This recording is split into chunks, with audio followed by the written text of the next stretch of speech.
একদা এক রাতে আল্লাহ রাব্বুল আলামিন ফেরেশতাদেরকে আদেশ করলেন, হে আমার ফেরেশতারা, আজকে রাতে তোমরা আমার তাসবিহ পড়া বন্ধ করে দাও, আমার হামদ পড়া বন্ধ করো।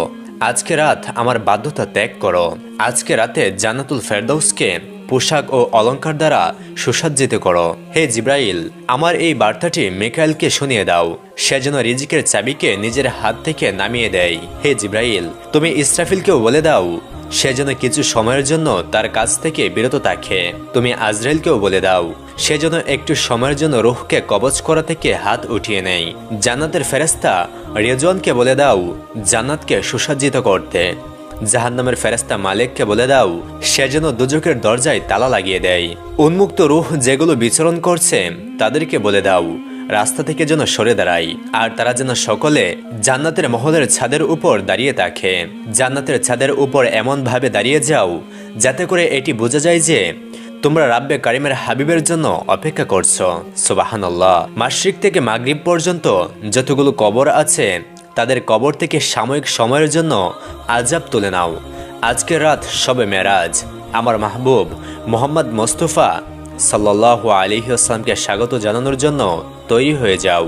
রাব্বে ইলাহির হুকুমে চোখের পলকে সবকিছু পরিবর্তন হয়ে যায়। অতঃপর আল্লাহ সুবহানাহু ওয়া তাআলা জিবরাইল আলাইহিস সালামকে পুনরায় হুকুম করলেন, ও হে জিবরাইল, তোমার সাথে করে ৭০,০০০ ফেরেশতা নিয়ে যাও। আল্লাহ পাকের হুকুম শোনা মাত্র জিবরাইল আলাইহিস সালাম জান্নাতে চলে গেলেন এবং সেখানে তিনি একটি বাহনের ব্যবস্থা করলেন, যে বাহন আজ পর্যন্ত না তো কোনো শাহেনশার ভাগ্যে জুটেছে আর না তো কেউ ওই বাহনের বিষয়ে কোনোদিন চিন্তা করেছে। এটা এমন এক বাহন যা কোনো মানব চক্ষু কোনোদিন দেখেনি, কেউ এই বাহনের সম্পর্কে চিন্তাও করতে পারেনি। আর সে বাহনের নাম হলো বুরাক।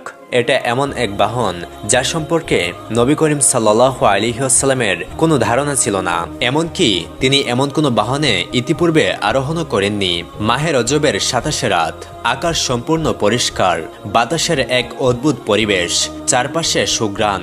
রাত তার নিজের ইচ্ছে মতো গন্তব্যস্থল অতিক্রম করে চলছে। নক্ষত্ররা নিজেদের ইচ্ছে মতো খুশিতে ঝলমল করছে। সম্পূর্ণ পৃথিবী নিস্তব্ধ, চুপচাপ হয়ে গিয়েছে। আর এমন সময় একটি আসমানি দুনিয়ার দরজা খুলে গেল।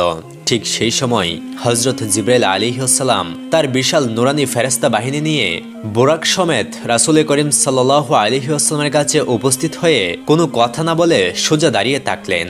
আর তার কারণ, হাবিবাল্লাহ চোখ বন্ধ করে হৃদয়কে প্রশান্তি দিয়ে আরাম করছিলেন। হযরত জিবরাইল আলাইহিস সালাম হাত বেঁধে দীর্ঘক্ষণ দাঁড়িয়ে রইলেন আর মনে মনে ভাবছেন, যদি শব্দ করে তাকে জাগ্রত করি তাহলে হাবিব আল্লাহর সাথে বেয়াদবি হয়ে যাবে। তিনি চিন্তা করছিলেন রাসূল সাল্লাল্লাহু আলাইহি ওয়াসাল্লামকে তিনি জাগ্রত করবেন কিভাবে। আর ঠিক সে সময় আরশে মুআল্লা থেকে ওহী নাজিল হলো, হে জিবরাইল, তুমি আমার মাহবুবের কদম মুবারকে চুমু দিয়ে দাও, যাতে করে তোমার মুখের ঠান্ডা স্পর্শে আমার মাহবুবের চোখ খুলে যায়। আল্লাহু আকবার। তারপর জিবরাইল আলাইহিস সালাম রাসূল সাল্লাল্লাহু আলাইহি ওয়াসাল্লামের দিকে এগিয়ে গেলেন এবং নিজের ঠোঁট দিয়ে যখন জিবরাইল আলাইহিস সালাম মুহাম্মদ মুস্তাফা সাল্লাল্লাহু আলাইহি ওয়াসাল্লামের কদমে চুমু দিলেন, তখন হযরত জিবরাইল আলাইহিস সালামের ঠোঁটের স্পর্শ পেয়ে রাসূল করিম সাল্লাল্লাহু আলাইহি ওয়াসাল্লামের নিদ্রা ভেঙে গেল। অতঃপর রাসূল করিম সাল্লাল্লাহু আলাইহি ওয়াসাল্লাম বললেন, হে ভাই জিবরাইল, কি মনে করে এসেছো? তখন জিবরাইল আলাইহিস সালাম বললেন, ইয়া রাসূলুল্লাহ সাল্লাল্লাহু আলাইহি ওয়াসাল্লাম, আল্লাহ রাব্বুল আলামিনের অনেকগুলো হুকুম নিয়ে আজ আপনার কাছে হাজির হয়েছি। ইয়া রাসূলুল্লাহ, আপনি দেখতে পাচ্ছেন আমার পেছনে বিশাল নুরানি ফেরেশতাদের বাহিনী। আল্লাহ রাব্বুল আলামিন আপনার সাক্ষাৎ করার জন্য উদ্বিগ্ন হয়ে আছেন। আপনি আপনার তাশরিফ নিয়ে চলুন। এই জমিন থেকে আসমান পর্যন্ত সমস্ত মাখলুকাত ওদের অপেক্ষায় হাত বেঁধে দাঁড়িয়ে আছে ইয়া হাবিবাল্লাহ, শুধুমাত্র আপনাকে এক নজর দেখার জন্য, আপনাকে স্বাগত জানানোর জন্য তারা অপেক্ষমান। তারপর রাসূল করিম সাল্লাল্লাহু আলাইহি ওয়াসাল্লাম সফরের জন্য প্রস্তুতি নিতে শুরু করলেন। আর এমনই সময় হযরত জিবরাইল আলাইহিস সালাম রাসূল করিম সাল্লাল্লাহু আলাইহি ওয়াসাল্লামের শরীরকে কুদরতি হাত দিয়ে দুভাগে বিভক্ত করলেন। অতঃপর হৃদয়কে বের করা হলো এবং একটি স্বর্ণের পেয়ালা নিয়ে আসা হলো, আর সেটি ঈমান এবং হিকমত দ্বারা পরিপূর্ণ ছিল। তারপর রাসূল করিম সাল্লাল্লাহু আলাইহি ওয়াসাল্লামের হৃদয়কে সেটি দ্বারা ধৌত করা হলো, যার ফলে ওনার হৃদয় ঈমান এবং হিকমতে পরিপূর্ণ হয়ে গেল। সুবহানাল্লাহ। অতঃপর তা পুনরায় নিজস্ব স্থানে আগের ন্যায় বসিয়ে দেওয়া হলো। আর এটি করার ফলে কিছু ঐশ্বরিক শক্তি যুক্ত হয়ে যায়, যাতে করে রাব্বে ইলাহির দিদার করতে কোনো সমস্যা না হয় এবং আল্লাহর রাসূলকে আধ্যাত্মিকতার চূড়ান্ত লেভেলে পৌঁছানোর জন্য এক বিশেষ প্রস্তুতি হচ্ছে এটি। এরপর রাসূল করিম সাল্লাল্লাহু আলাইহি ওয়াসাল্লামের মাথা মুবারকে নুরানি পাগড়ি বাঁধা হলো। আল্লামা কাসমি রহমাতুল্লাহি আলাইহি বলেন, শবে মেরাজে হুজুর করিম সাল্লাল্লাহু আলাইহি ওয়াসাল্লামের মাথা মুবারকে যে ইমামা শরীফ পরানো হয়েছিল, সেই ইমামা বা পাগড়িকে হযরত আদম আলাইহিস সালামের জন্মের থেকেও ৭,০০০ বছর আগে তৈরি করা হয়েছিল। ৪০,০০০ নুরানি ফেরেশতা এর সম্মান এবং দেখভাল করার জন্য চারপাশে দাঁড়িয়ে থাকত। তারপর হযরত জিবরাইল আলাইহিস সালাম রাসূল করিম সাল্লাল্লাহু আলাইহি ওয়াসাল্লামকে নূরের একটি চাদর পরালেন। মেরাজে নবুয়তে এই কথাটি উল্লেখ আছে যে হুজুর আকরাম সাল্লাল্লাহু আলাইহি ওয়াসাল্লাম বুরাকের কথা বর্ণনা করতে গিয়ে ইরশাদ করলেন যে তার কাঁধ মণিমুক্তার মতো জ্বলজ্বল করছিল, তার পায়ে যেন বিদ্যুৎ চমকাচ্ছিল, গর্দান রূপী দ্বারা সাজানো হয়েছিল আর তার উপর বেহেশতি পশম ছিল। তার কপালে লা ইলাহা ইল্লাল্লাহু মুহাম্মাদুর রাসূলুল্লাহ সাল্লাল্লাহু আলাইহি ওয়াসাল্লাম লেখা ছিল। এর কিছুক্ষণ পর সেই সময়টি চলে আসলো যখন মুহাম্মদ সাল্লাল্লাহু আলাইহি ওয়াসাল্লাম বুরাকের উপর বসে গেলেন। হযরত জিবরাইল আলাইহিস সালাম শক্ত করে ধরলেন, হযরত মিকাইল আলাইহিস সালাম লাগাম ধরলেন আর হযরত ইসরাফিল আলাইহিস সালাম রাহবার হয়ে রাস্তা প্রদর্শন করলেন। হযরত ইমাম কাশমি রাহমাতুল্লাহি আলাইহি ইরশাদ করেন যে মিরাজের রাতে ৮০,০০০ নূরানি ফেরেশতা হুজুর করিম সাল্লাল্লাহু আলাইহি ওয়াসাল্লামের ডান দিকে এবং ৮০,০০০ ফেরেশতা বাঁ দিকে ছিল। আর এই সমস্ত ফেরেশতাদের দুরুদ ও সালাম দ্বারা সমস্ত আকাশ মুখরিত হয়ে উঠল। আর এই উচ্চ ধ্বনি দুরুদ এবং সালামের মধ্য দিয়ে হুজুর আকরাম সাল্লাল্লাহু আলাইহি ওয়াসাল্লাম মেরাজের সফর শুরু করলেন। এই ঘটনাটি কুরআনুল কারিমে আল্লাহ রাব্বুল আলামিন কিছুটা এমন ভাবে উল্লেখ করেছেন যে তিনি পবিত্র আল্লাহ, যিনি তার প্রিয় বান্দা আর হাবিবকে রাত্রি ভ্রমণ করিয়েছেন মসজিদুল হারাম থেকে মসজিদুল আকসা পর্যন্ত, যার আশপাশ আমি বরকতময় করেছি, যাতে আমি তাকে আমার নিদর্শনসমূহ দেখাতে পারি। নিশ্চয়ই তিনি সর্বশ্রোতা সর্বদ্রষ্টা। সূরা বনী ইসরাইল আয়াত নম্বর ১। আল্লাহ রাসূল সাল্লাল্লাহু আলাইহি ওয়াসাল্লাম খুবই শান ও শওকতে মসজিদে আকসার দিকে রওনা হলেন। এই সময়টি এমন সময় ছিল যখন সব দিক থেকে শুধু আলো আর আলো বইছিল। বাহন বুরাক আলোকিত, আরোহী আলোকিত, বরযাত্রীরা আলোকিত, মেজবানরাও আলোকিত। আলোকিত চারপাশ, পাহাড় পর্বত মরুভূমিকে অতিক্রম করে এক আলোর খেলা চলছে আকাশে। সুবহানাল্লাহ। হযরত জিবরাইল আলাইহিস সালাম বলেন, ইয়া রাসূলুল্লাহ, আপনি এখানে নেমে ২ রাকাত নফল নামাজ পড়ে নিন। এটি আপনার হিজরতের স্থান মদিনায় তাইবা। নফল নামাজ আদায় করার পর পুনরায় সফর শুরু হলো। রাস্তায় এমন একটি জায়গা আসলো যেখানে হযরত মুসা আলাইহিস সালামের কবর। হুজুরে আকরাম সাল্লাল্লাহু আলাইহি ওয়াসাল্লাম বললেন, মেরাজের রাত্রিতে আমি যখন সফরে ছিলাম তখন দেখলাম একটি স্থানে মুসা আলাইহিস সালামের কবর এবং তিনি তার কবরে দাঁড়িয়ে নামাজ আদায় করছিলেন। তারপর দেখতে দেখতে বাইতুল মুকাদ্দাসে চলে আসি আর সেখানে একটি দীর্ঘ লাইন আমাকে সালাম দেওয়ার জন্য দাঁড়িয়েছিল। অতঃপর দেখি আরও একটি লাইন দাঁড়িয়ে আছে আমাকে স্বাগত জানানোর জন্য। আর মোটামুটি ১,২৪,০০০ আম্বিয়া আমার সাক্ষাতের জন্য উদ্বিগ্ন হয়ে দাঁড়িয়েছিল। এরপর রাসূল করিম সাল্লাল্লাহু আলাইহি ওয়াসাল্লাম সেই জায়গায় তাশরিফ নিয়ে গেলেন, যেটিকে বাবে মুহাম্মদুর রাসূলুল্লাহ সাল্লাল্লাহু আলাইহি ওয়াসাল্লাম বলা হয়ে থাকে। অতঃপর জিবরাইল আলাইহিস সালাম একটি পাথরের কাছে আসলেন এবং হযরত জিবরাইল আলাইহিস সালাম সেই পাথরের উপরে আঙুল দিয়ে একটি ছিদ্র করে দিলেন আর সেই বুরাককে সেখানে বেঁধে রাখলেন। অতঃপর রাসূল আকরাম সাল্লাল্লাহু আলাইহি ওয়াসাল্লাম মসজিদুল আকসাতে প্রবেশ করলেন আর সেই পুরো স্থান জুড়ে শুধুমাত্র আলো চমকাচ্ছিল। সকল নবী রাসূলরা রাসূল করিম সাল্লাল্লাহু আলাইহি ওয়াসাল্লামকে সম্মানসূচক সালাম দিতে থাকেন এবং হযরত জিবরাইল আলাইহিস সালাম আজান দিয়েছিলেন। সমস্ত আম্বিয়া রাসূলগণ ওনার সামনে দাঁড়িয়েছিলেন। যখন কাতার ঠিক হয়ে গেল তখন রাসূল করিম সাল্লাল্লাহু আলাইহি ওয়াসাল্লাম এগিয়ে গিয়ে ইমামতি শুরু করলেন আর সমস্ত আম্বিয়া কেরাম রাসূলুল্লাহ সাল্লাল্লাহু আলাইহি ওয়াসাল্লামের পেছনে ২ রাকাত নামাজ আদায় করলেন। আর এই নামাজ আদায় করার পর মুহাম্মদুর রাসূলুল্লাহ সাল্লাল্লাহু আলাইহি ওয়াসাল্লাম ইমামুল মুরসালিন ওয়ান নাবিয়িন উপাধি পেয়ে গেলেন। এ সময় মালাইকা এবং আম্বিয়াগণ সকলে দাঁড়িয়েছিলেন, কেননা বাইতুল মুকাদ্দাসে এমন দৃশ্য তারা আর কখনো দেখেনি। আর সেখান থেকে উঠতে শুরু করলো মহত্ব আর উচ্চতার পতাকা। তারপর আরও একবার দরুদ সালামের প্রতিধ্বনি হয়ে আকাশ কেঁপে উঠল, নূরে নূরান্বিত চারপাশ। অতঃপর রাসূল করিম সাল্লাল্লাহু আলাইহি ওয়াসাল্লাম পুনরায় উর্দু আকাশের দিকে যাত্রা শুরু করলেন। রাসূলুল্লাহ সাল্লাল্লাহু আলাইহি ওয়াসাল্লাম নিজের ভাষায় বলেন, আমি যে বাহনে ছিলাম তার নাম বুরাক। এই বাহনের গতি সম্পর্কে শুধু এতটুকুই বলবো, চোখের পলকের শেষ বিন্দুতে এই বুরাকের প্রথম পা ছিল। আল্লাহু আকবার। তারপর সঙ্গে সঙ্গে প্রথম আসমানে চলে আসলো। হযরত জিবরাইল আলাইহিসসালাম দরজা খটখট করলেন। প্রথম দরজার দারোয়ান জিজ্ঞাসা করলেন, কে? অপার থেকে জিবরাইল আলাইহিসসালাম জবাব দিল, আমি জিবরাইল। তখন দারোয়ান জিজ্ঞাসা করলেন, কিন্তু আপনার সঙ্গে কে? জিবরাইল আলাইহিসসালাম বললেন, মুহাম্মদ মুস্তাফা সাল্লাল্লাহু আলাইহি ওয়াসাল্লাম। তখন দারোয়ান বললেন, মারহাবা। এরপর দরজা খুলে দেওয়া হলো এবং আসমান হুজুর সাল্লাল্লাহু আলাইহি ওয়াসাল্লামকে স্বাগত জানালো। দ্বিতীয় আসমানে হযরত ঈসা আলাইহিস সালাম এবং হযরত ইয়াহিয়া আলাইহিস সালামের সাথে হুজুর করিম সাল্লাল্লাহু আলাইহি ওয়াসাল্লামের সাক্ষাৎ হলো। তৃতীয় আসমানে হযরত ইউসুফ আলাইহিস সালামের সাথে সাক্ষাৎ হলো। চতুর্থ আসমানে হযরত ইদ্রিস আলাইহিস সালাম। পঞ্চম আসমানে হযরত হারুন আলাইহিস সালাম। ষষ্ঠ আসমানে হযরত মুসা আলাইহিস সালাম এবং সপ্তম আসমানে আল্লাহর বন্ধু এবং মুসলিম জাতির পিতা ইব্রাহিম খলিলুল্লাহর সাথে সাক্ষাৎ হলো এবং তিনি মুহাম্মদ সাল্লাল্লাহু আলাইহি ওয়াসাল্লামকে স্বাগত জানালেন। সুবহানাল্লাহ। অপর একটি ঘটনা, একদা মহানবী রাসূল সাল্লাল্লাহু আলাইহি ওয়াসাল্লামের একজন সাহাবী হযরত জাবির রাদিয়াল্লাহু তাআলা আনহু দয়াল নবী সাল্লাল্লাহু আলাইহি ওয়াসাল্লামকে ওনার বাড়িতে দাওয়াত করলেন। ফলে নবী করিম সাল্লাল্লাহু আলাইহি ওয়াসাল্লাম সাহাবীর দাওয়াত কবুল করলেন। তাই হযরত জাবের খুশিতে আত্মহারা হয়ে বাড়িতে চলে গেলেন। বাড়িতে গিয়ে স্ত্রীকে খুশির খবরটা দিলেন আর মেহমানদারির জন্য প্রস্তুতি নিতে লাগলেন এবং তিনি বড় ছেলে আব্দুল্লাহকে নিয়ে খাসি জবাই করলেন। অতঃপর যখন হযরত জাবের অন্য কোনো কাজের জন্য ঘর থেকে বাইরে চলে গেলেন, তখন হযরত জাবেরের ছোট ছেলে ঘুম থেকে উঠে খাসি তালাশ করতে লাগলো। তখন বড় ভাই তাকে বলে যে খাসিটিকে জবাই করা হয়েছে। ফলে ছোট ভাই বায়না ধরল যে খাসি কিভাবে জবাই করে আমাকে তা দেখাও। ফলে অকথ্য বড় ভাই ছুরি হাতে করে ঘরের পেছনে গিয়ে বলল, এখানে খাসিটি জবাই করা হয়েছে। ছোট ভাই জানতে চাইল কিভাবে জবাই করা হয়েছে।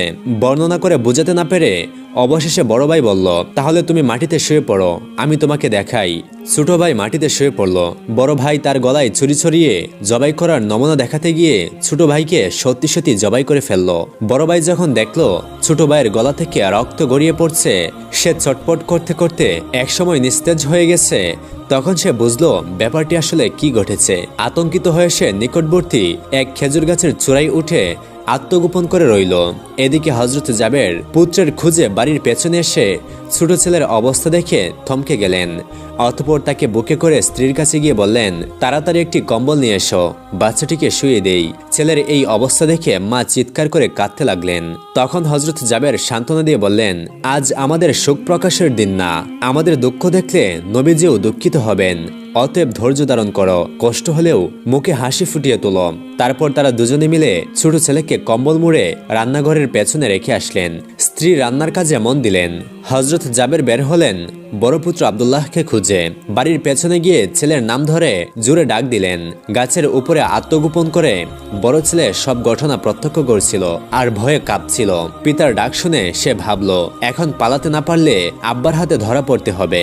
ধরা পড়লে আর রক্ষা থাকবে না। তাই পালানোর উদ্দেশ্যে গাছ থেকে লাফিয়ে পড়ে আঘাতপ্রাপ্ত হয়ে সেও মৃত্যুর কোলে ঢলে পড়ল। পিতা কাছে গিয়ে দেখেন আব্দুল্লাহর দেহে প্রাণের স্পন্দন নেই। তাই বড় ছেলেকে কোলে তুলে তিনি বাড়ির ভেতর প্রবেশ করলেন। স্ত্রীকে ডেকে বললেন আরেকটি কম্বল নিয়ে আসার জন্য। বড় ছেলের এই অবস্থা দেখে দরদি মা পুনরায় আর্তনাদ করে উঠলেন।